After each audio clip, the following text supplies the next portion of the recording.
So for this one, I'm going to start off by showing you the chords that are played. There are 3 chords in this riff. And the first one is an A minor.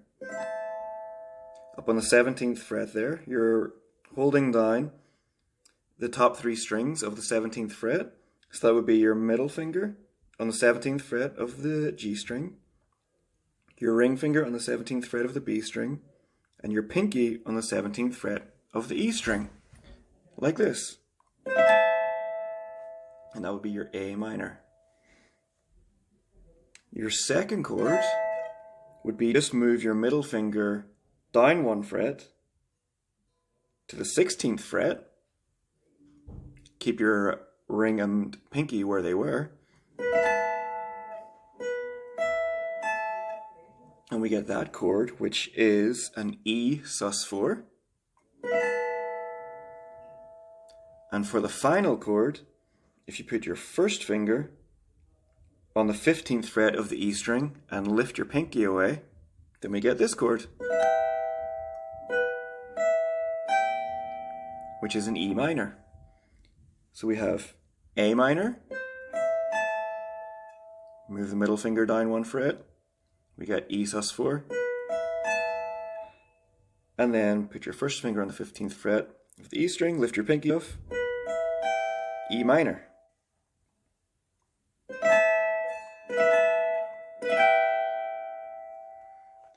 So now that we know the 3 chords of this riff, how do we play them? So I prefer a pick, middle finger, ring finger approach to finger picking. So I'll pick the G string with the pick, the B string with my middle finger, and the E string with my ring finger. Like that. If I turn sideways, you might be able to see that better on the right hand.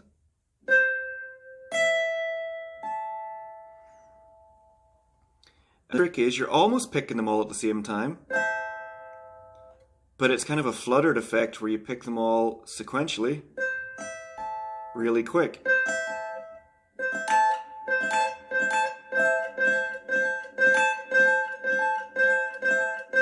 Like that. So that'll take a bit of practice to get down. It's also up to you how you pick. I prefer a pick and fingers approach, but you can just use all fingers if you're better at that. Do thumb, first finger, middle.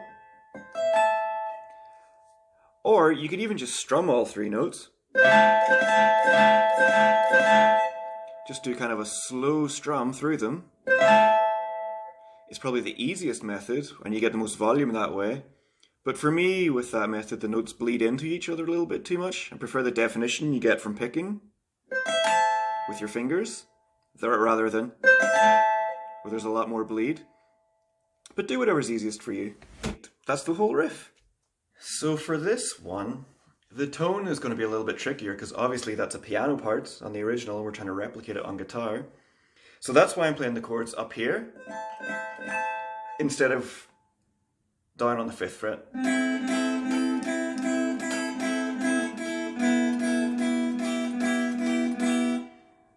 It's definitely a lot easier to play down on the 5th fret, and maybe if you're doing, say, an acoustic version, that would be the place to play it. But if you're trying to recreate it on electric, you really need to play it up here on the 17th fret to recreate that kind of high piano tone. I'm using some digital software today to try and recreate the tone, which is why I'm in a different position in the room today. So on there, I've got a noise gate turned up pretty high. I'm just looking over at my screen here.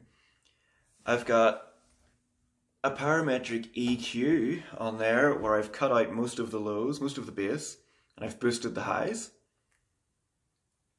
There is a compressor on there set fairly aggressively high to try and even out the dynamics.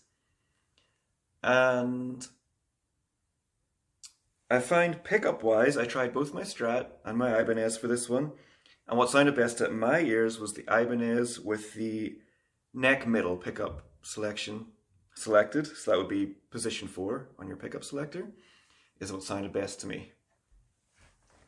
So I hope you have fun with this one, and I'll see you next time.